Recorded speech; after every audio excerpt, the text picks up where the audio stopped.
दिन और दुनिया में खुशामदीद। डॉक्टर नुसरत साहिबा मेरे साथ यहाँ पे मौजूद हैं। हमारे आखिरी के दिन है तो हमने एक चीज़ शायद हमने इन बिटवीन द लाइन तो बात की है आईटी इंफॉर्मेशन टेक्नोलॉजी की। जी जी, मैं वो उसी पे मैं भी आना चाह रहा था। ये डिजिटल टेक्नोलॉजी, ये जो आज के ज़माने की टेक्नोलॉजी ने क्या क्या कर दिया है, मैं तो आपसे पूछना चाह रहा था उस हवाले से। देखिए, एक जो सबसे मज़े की चीज़ की, इस इंफॉर्मेशन टेक्नोलॉजी को दुनिया को करीब ले आए, डिस्टेंसेस मिनिमाइज हो गए। ठीक है। और सबसे ज़्यादा जो इस इंफॉर्मेशन का लोगों ने देखा लाइव नमूना वो कोविड में। आपकी जो I cap, I cap is not there today, वो मंडे को हमारे साथ आएंगे, वो अच्छा। आज नहीं है हमारे साथ। लेकिन जो इंफॉर्मेशन टेक्नोलॉजी का जो सबसे अच्छा हमने एक्सपीरियंस किया वो कोविड में किया। कोविड में जितना हमने इंफॉर्मेशन टेक्नोलॉजी को समझा या जाना, वैसे तो हमारी हर वक्त की ज़िंदगी में इंफॉर्मेशन टेक्नोलॉजी या टेक्नोलॉजी का इस्तेमाल रहता है, लेकिन शायद जो हमने रियलाइजेशन की वो कोविड में बहुत ज़्यादा की। True. और कोविड के अंदर हमने खुद वो कॉन्फ्रेंसेस जो हम लाखों रुपए खर्च करके जाते थे, और वो हमने ऑनलाइन एक्सेप्टेंस हुई, हमने ऑनलाइन किया और ग्लोब को बहुत क्लोज ले आया, डिस्टेंसेस को मिनिमाइज़ कर दिया। अच्छा, जहाँ डिस्टेंसेस को मिनिमाइज़ किया वहाँ पे हमारी तरक्की का एक और एरा शुरू हुआ। हमने रिपीटेडली बात की कि हमारा जो मोबाइल है वो हब है, एक इंफॉर्मेशन का एक पूल है। आपको ज़्यादा कहीं जाने की, कोई लैपटॉप खोलने की ज़रूरत नहीं है। आप अपना फ़ोन उठाइए, आपको किसी भी चीज़ की इंफॉर्मेशन, दुनिया के किसी कोने में क्या हो रहा है, कितने किस्म के कीमे बन रहे हैं, कितने किस्म के कपड़े बन रहे हैं, कौन सी ग्रीन हाउस गैसेज एमिट हो रही हैं, इनके मिटिगेशन प्लान क्या है, इट इज़ ऑल कूजे में दरिया को कूजे में बंद किया हुआ है। Very true, very nicely done. अच्छा, इसके जहाँ बहुत सारे फ़ायदे हैं वहाँ हमने शायद बात की थी कि जो सबसे बड़ा खौफ है वो ह्यूमन इंस्टिंक्शंस का है। जिस तरह से ये तरक्की हो रही है, रोबोटिक्स आ रहे हैं, बहुत सारे रेस्टोरेंट ऐसे बन रहे हैं जापान में तो ऑलरेडी इस्टेब्लिश, जहाँ पे रोबोट आपका सर्व करते हैं, वो आपका take orders and serving everything. अब आप बहुत सारे अपने क्या कहते हैं, देयर आर रोबोट्स, या बहुत ही जिसे कहते हैं ना, एक नया era of science and technology का शुरू हो गया है, एक नई डिबेट शुरू हो गई है। अच्छा, जहाँ ये सारा कुछ हो रहा है और ऑब्वियसली वो काम जो human takes time for performing that, और वो मशीन्स जो हैं वो वेरी एफिशिएंटली कर रहे हैं। अगर यही तरक्की का दौर रहा तो आप मुझे ये बताएं कि इसको इस्तेमाल करने वाले कहाँ से ढूंढ कर लाएंगे? जॉब्स नहीं होंगे लोगों के पास। आपके इंसान कोई ना कोई और रास्ता निकाल लेगा, मुझे ऐसा निकालेगा लगता तो है। सही, लेकिन इस वक्त जो साइंटिस्ट परेशान है, दुनिया जहाँ खुश है इस टेक्नोलॉजी के साथ, इन चीज़ों के साथ कि life is getting very convenient every day, but उसके साथ जो जॉब रिसेशन आएगा, अगर आपके रेस्टोरेंट्स को पकाने से लेकर थर्ड वर्ल्ड कंट्रीज जहाँ लेबर ज़्यादा है, जहाँ लेबर ज़्यादा है, डेवलपिंग कंट्रीज़ ऑल्सो, उनके यहाँ अभी लेबर जो है वो बहुत ज़्यादा महंगी होनी शुरू हो गई है। हमारे यहाँ बहुत सारी चीज़ें आउटसोर्स करना शुरू कर दिए, लेकिन जिस तरह टेक्नोलॉजी का इस्तेमाल हो रहा है और हमारी ज़िंदगियों का हिस्सा बन रही है, तो एक जो सबसे कंसर्न है वो ये कि लोग क्या करेंगे। मेरे साथ अभी, सॉरी मैं आपकी बात काट रहा हूँ, मेरे साथ दुबई में हुआ था। मैं बैंक में घुसा, बंदा ही नहीं है कोई, तो मैंने कहा मैं क्या करूँ यहाँ पे, तो वो बाहर गार्ड खड़ा हुआ था, उसको मैंने कहा भाई ये तो बंदा ही नहीं है अंदर, ये थोड़ी मैं पुरानी बात कर रहा हूँ, साल पुरानी। तो उसने कहा सर वो मशीन लगी हुई है, वहाँ चले जाएं, बस आपका सारा काम हो जाएगा जो आपको चाहिए। एक ही मशीन पे खड़े होके मैं आराम से सारा काम करके वापस भी आ गया। आप इमिग्रेशन के देखें ना, किसी ज़माने में इमिग्रेशन पे पाकिस्तान में तो अभी भी लाइनें लगती हैं, लेकिन अगर आप बाहर चले जाएं तो अच्छा, पाकिस्तान में वो पासपोर्ट बन रहा है बाय द वे? नहीं, पासपोर्ट तो लोकल आपका रूटीन पासपोर्ट भी, लेकिन वो सारे इमिग्रेशन के लिए लोगों ने मशीन उसके लिए अलग पासपोर्ट होता है। इसके लिए भी वो मशीन स्कैनर जी, वो मशीन स्कैनर के लिए पासपोर्ट अलग होता है, वो बनना शुरू हो गया पाकिस्तान में। चले आप ठीक कह रहे हैं, लेकिन जो मशीन्स कर रही है वो आपको ना लाइनों में लगना है ना कुछ करना है, आपने पासपोर्ट स्कैन किया, अपना थंब प्रिंट स्कैन किया एंड यू गो। तो आपके जो वो घंटों इमिग्रेशन में आज भी पाकिस्तान एयरपोर्ट पे हम वेट करते हैं, लेकिन अगर आप चले जाएं तो experience first time in China, तो मैं कहती थी कि यार ये कहाँ जाएंगे, उन्होंने कहा जी ये मोबाइल है, इस पे आपका टिकट है, ये मशीन्स खड़ी हैं, आप इस पर डालिए और आपको वहीं से कार्ड मिलता है, you go, everything is paperless, electronics.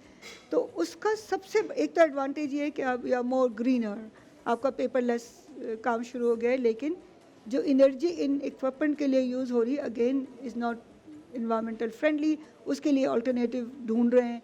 Green energies की बात हो रही है, अल्टरनेट एनर्जीज़ की बात की जा रही है, सोलर एनर्जी है और दूसरी बहुत सारी चीज़ें हैं जिस पे बात करें। लेकिन सबसे ज़्यादा ज़रूरत इस बात की है कि आप मॉडर्न टेक्नोलॉजी को सीखें, बट ट्रेडिशंस को, जो आपके ओल्ड स्कूल ऑफ थॉट हैं, जैसे वो काउंटिंग टेबल्स का हम याद करते थे, अब अगर नई जनरेशन से पूछे वो कहते हैं जी कंप्यूटर वो तो है, कैलकुलेटर तो है, मोबाइल तो है, दे डू इट। तो लोगों ने याद करना और मेमोराइज करना छोड़ दिया, नंबर याद नहीं करते आप। एग्जैक्टली हाँ, तो हमारी जो मेंटल कैपेसिटी है उसका हमने इस्तेमाल बहुत कम कर दिया। कहीं और जाके इस्तेमाल कर रहे हैं, हम पाइथन सीख रहे हैं, कोई लैंग्वेज सीखी जा रही है।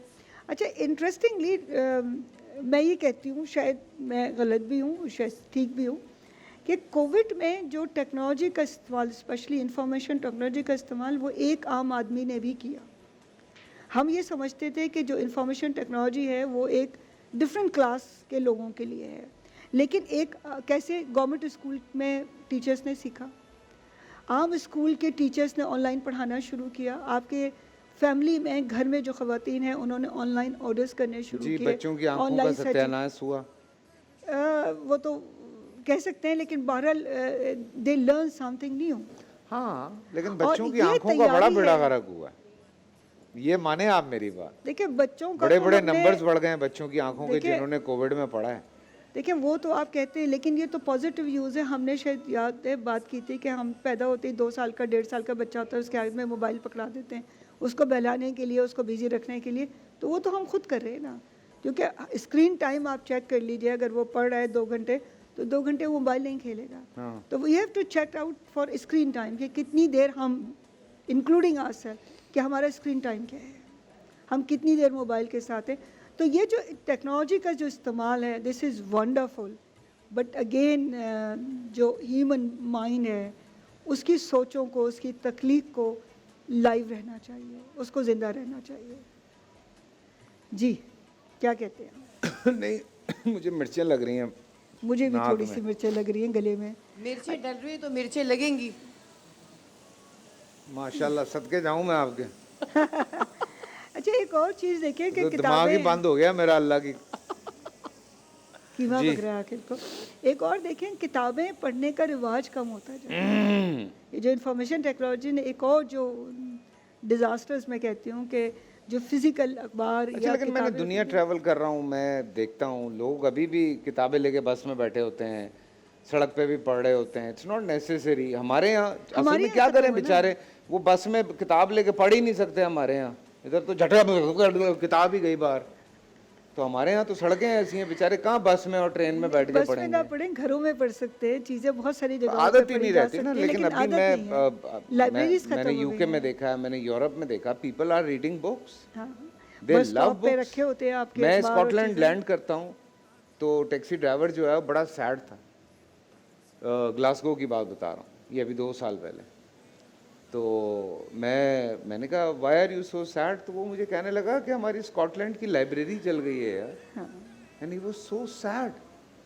तो मैंने कहा एक टैक्सी ड्राइवर इस बात पे उदास है कि हमारे शहर की लाइब्रेरी जल गई है, तो मैं कुछ 10 मिनट तक बैठ के ये सोचता रहा हूँ कि हमारे यहाँ तो बम फट जाते हैं, दुनिया का पता नहीं क्या क्या हो जाता है, हमारे टैक्सी ड्राइवर का ये मारना, तेरी खैर चलो निकल। हमारे यहाँ तो परवाह ही कोई नहीं है। असल में बेहिस हो गए हैं मैम, माने आप।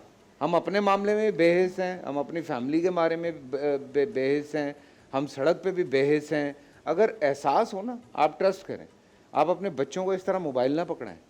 अगर आपको एहसास हो अपने बच्चों का, औरत बेहिस हो के बात, मैं माजरत के साथ उन माओं के बारे में बात कर रहा हूँ, वो बेहिस होती हैं कि मुझे थोड़ा सुकून चाहिए, बच्चे को मोबाइल दे दो ताकि वो साइड पे लगे। बाप बेहिस होता है कि टीवी लगा दो यार, साइड पे बैठा रहेगा, मैं तो अपना काम करूं।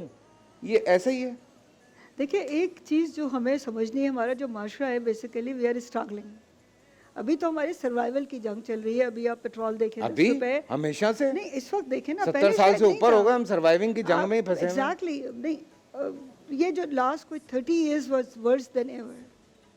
40 साल पहले हम थोड़े बेहतर थे। थोड़े अखलाकियात Agreed, होती थी, थोड़े agreed. लाइब्रेरीज होती थी, पढ़ने लिखने का शौक़ होता था, हमारे घरों में अखलाकी कदरें होती थी। अब तो शुतरे बेमहाल की तरह हम लोग रहते हैं, ना हमारे पास ज़्यादा मैनर्स हैं, ना हम ईस्ट हैं ना वेस्ट हैं।